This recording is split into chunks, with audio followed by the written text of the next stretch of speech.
Ada banyak tambahan informasi di dalam narasi cara cerdas bernegara dalam sisa 1000 video ke depan, yaitu banyaknya istilah baru. Seru sesungguhnya ini bernegara melawan globalis, melawan komunis Tiongkok, dan melawan demokrat ke depannya. Ini kompetisi sehat sejatinya, namun tetap penuh dengan kekejaman dan ketegaan. Grand Plan Mardigu Nation adalah melakukan apa yang Gajah Mada lakukan lebih dari 600 tahunan yang lalu. Kita hanya sekedar bisa membayangkan apa kira-kira isi dialog antara Mahapati Gajah Mada dengan rajanya Hayam Wuruk. Dialog yang kita bawa ke zaman sekarang kira-kira adalah, Paduka, kita harus menarik garis wilayah kita Majapahit yang sesungguhnya. Kerajaan Majapahit wilayahnya adalah Gajah Mada menarik garis melingkar ujung barat yang saat ini adalah Thailand, ujung utara yang saat ini adalah Filipina, ujung selatan yang saat ini Indonesia, dan ujung timur yang saat ini adalah Papua Nugini. Lalu dengan Sumpah Palapa, Gajah Mada menyatukan Nusantara. Tanpa dia mengawali dengan menarik garis atau drawing map, maka tidak ada Indonesia saat ini. Wilayah Indonesia saat ini adalah wilayah jajahan Belanda.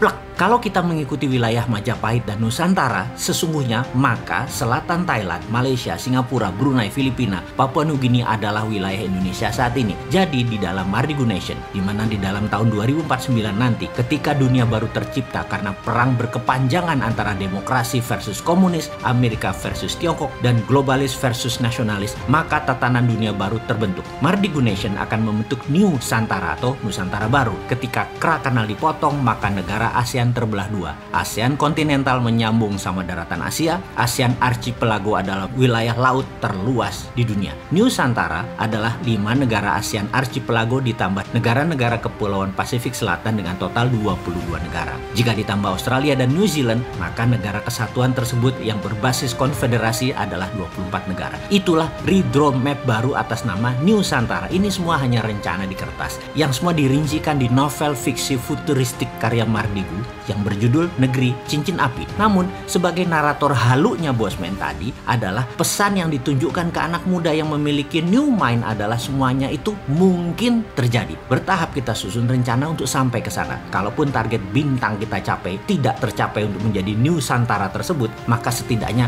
bulan kena lah. Rencana pertama adalah Indonesia harus menjadi negara berdaulat dalam beberapa bidang yang akan kita dominasi. Yang mana Indonesia harus menjadi price maker. Dalam berdagang ada istilah price taker dan price maker. Price taker bukan kita yang menentukan, namun para pemain besar seperti big boy di dunia currency atau para trader besar di dunia komoditi atau dunia tambang mineral lainnya pada indeks bursa komoditas. Di sisi lain, price maker adalah kita yang menentukan sendiri harga produk kita yang kita buat. Di dalam price taker, Indonesia yang memproduksi minyak saja tidak bisa menentukan harga minyak karena yang menentukan pasar adalah pemain besar bukan dari Indonesia. Seperti Saudi yang menghasilkan 40% minyak dunia, itu pun hanya bisa pasrah oleh pasar dalam tanda petik. Siapa itu pasar? Nanti kita akan bicara di sesi tersendiri. Yang jelas, setiap komoditas, sawit, cengkeh, teh, kopi, semuanya itu ada pemainnya dalam tanda petik yang menentukan harga yang diklaim sebagai atas nama pasar. Jadi orang awam hanya mengatakan pasar, padahal terencana, terdesain, terstruktur, terkendali oleh globalis. Ada baronnya di masing-masing komoditas, ada rajanya, dan sudah ada yang berlangsung ratusan tahun sistem ini terjadi. Jadi naif sekali kalau kita berbisnis, kita jadi korban harga padahal kita produsen terbesar. Misalnya di kelapa sawit CPO, kita produsen tapi victim system karena kita tidak bisa menentukan harga. Kita produsen tapi kita price taker. Begitu juga di komoditas teh, kopi bagi Indonesia. Ya begitulah kalau negara tidak berdaulat. Coffee bean, biji kopi, kita menjadi price taker. Sekarang kita ilustrasikan lebih dalam lagi. Misalnya 1 kilo saat ini kopi adalah harganya 100.000. Setelah di roasted menjadi 150.000 per kilo, dan itu harga umum. Kita hanya bisa untung sekitar 10-20%-an jika kita petani bean atau petani biji kopi. Ketika digiling dan dipilah dengan mutu bagus, kita pisahkan dengan mutu sedang, kita pisahkan dengan mutu rendah, maka mulai harga berbeda, dan yang menentukan ini sudah pabrik produsennya. Dan ketika diberi merek mulai dari kopi kapal api, kopi ABC, Nescafe, Dolce Gusto, dan lain sebagainya, maka penentu harga ditentukan oleh sang produsen tergantung target pasar retail mereka. Di sini margin keuntungan bisa lebih besar, yaitu 20 hingga 30%. Ketika Starbucks masuk ambil dari petani kopi bean, diproses hingga diseduh dalam bentuk cappuccino, frappuccino, ditambah suasana nongkrong, maka dari bean melompat 3 lapis, melompat roasted, manufaktur langsung ke pelanggan. Maka margin keuntungan per kilo bisa sampai 1000%, karena dari Rp100.000 per kilo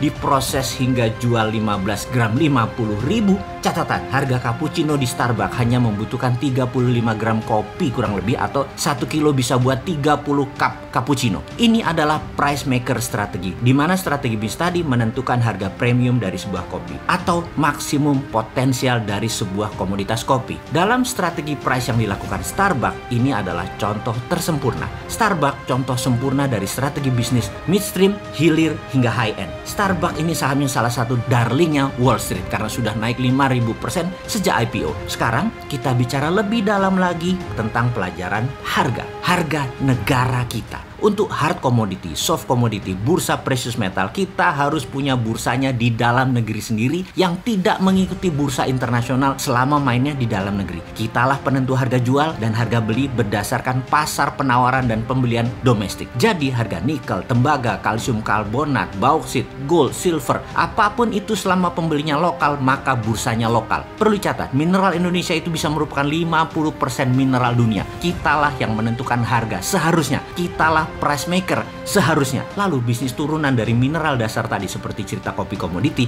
sampai Starbucks dibangun di Indonesia. Apa itu? Katakan industri besi hingga turunannya sampai ke kendaraan, bahan bangunan, terus 6 lapis turunan sejak keluar dari steel foundries. Itu semua dirancang dan didesain beruntun. Ngeri nggak tuh kenaikan nilai atau value added produk tadi? Karena itulah Grand Plan Nasional harus fokus di manufaktur dan industri turunan mineral. Inilah dalam Mardigu Nation yang disebut sebagai Mineral Road atau obor Tiongkok ala Indonesia sebagai alat tawar, di mana alat tawarnya adalah mineral.